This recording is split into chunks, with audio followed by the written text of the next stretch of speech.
Introducing the book. Do you want to see this or this? This or this? This or this? It all depends upon corruption staying in power. Do you want to see this or this? If government officials commit corruption, what holds them accountable? The American government by the four branches. First, second, third, fourth. It is the fourth branch that holds corruption accountable. Is it the duty of the fourth branch of government to hold corruption accountable? The present Arizona State Supreme Court Chief Justice believes so. A county fourth branch is responsible for investigating possible public offenses, including corrupt or willful misconduct in office by public officials, and return a criminal indictment or true bill formally accusing someone of a crime.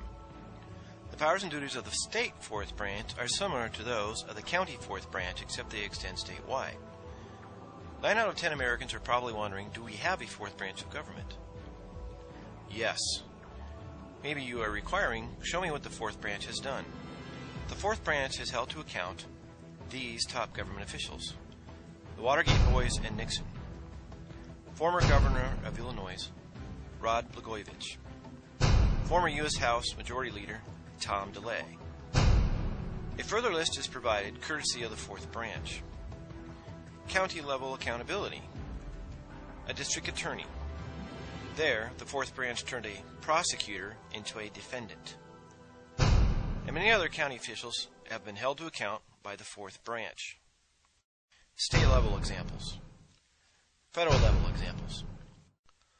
One may be wondering, why have I never heard a summary of the fourth branch holding government officials accountable? Or, where did the fourth branch come from? Answer: England, almost 8 centuries ago. Second answer: and the Founding Fathers tying it to the Constitution.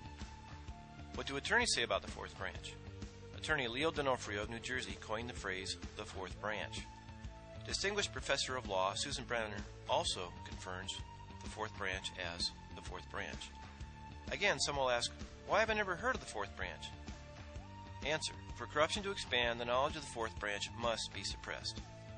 The following countries had not the fourth branch: Stalin's Russia, Hitler's Nazi Germany, Mao's China. In comparison, England's fourth branch has assisted England's longevity to over 900 years. Because of the lack of a fourth branch in these countries, neither Stalin, Hitler, or Mao could be stopped. During the reign of genocide, their governments murdered over 60 million people.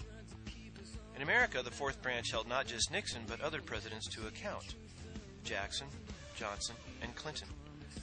The fourth branch is also in different forms: county level, state level, and federal level. There is a reason you haven't heard of the fourth branch of government. The powers that be are afraid of the fourth branch. They. The powers that be. They. They, the they, whoever the they are. Who are the they?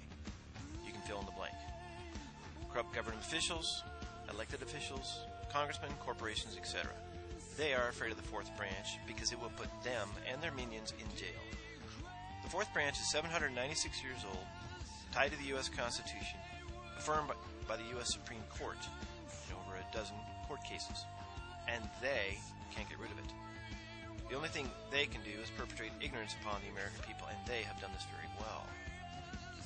What is the fourth branch? Well, let's start with the first three branches of government, commonly known as legislative, executive, and judicial.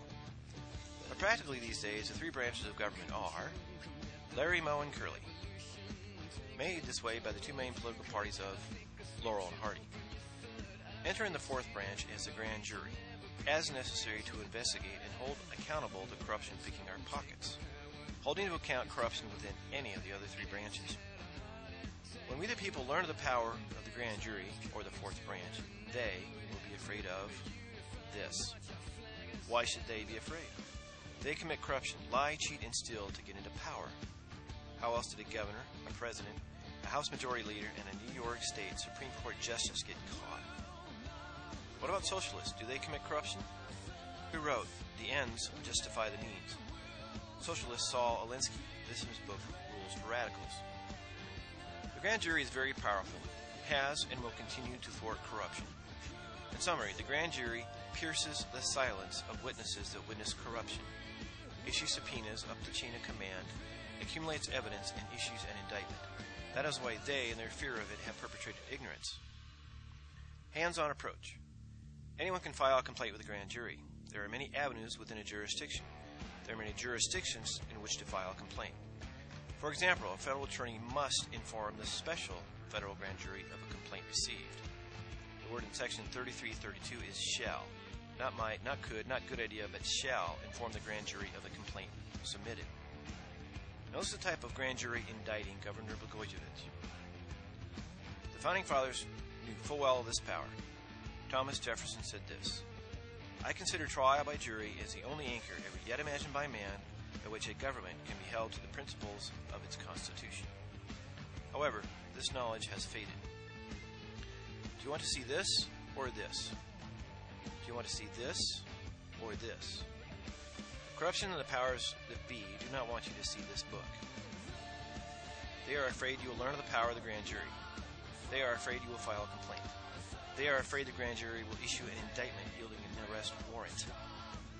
Hence the name of the book, The Hidden Fourth Branch, A Corrupt Government's Worst Nightmare, available on Amazon.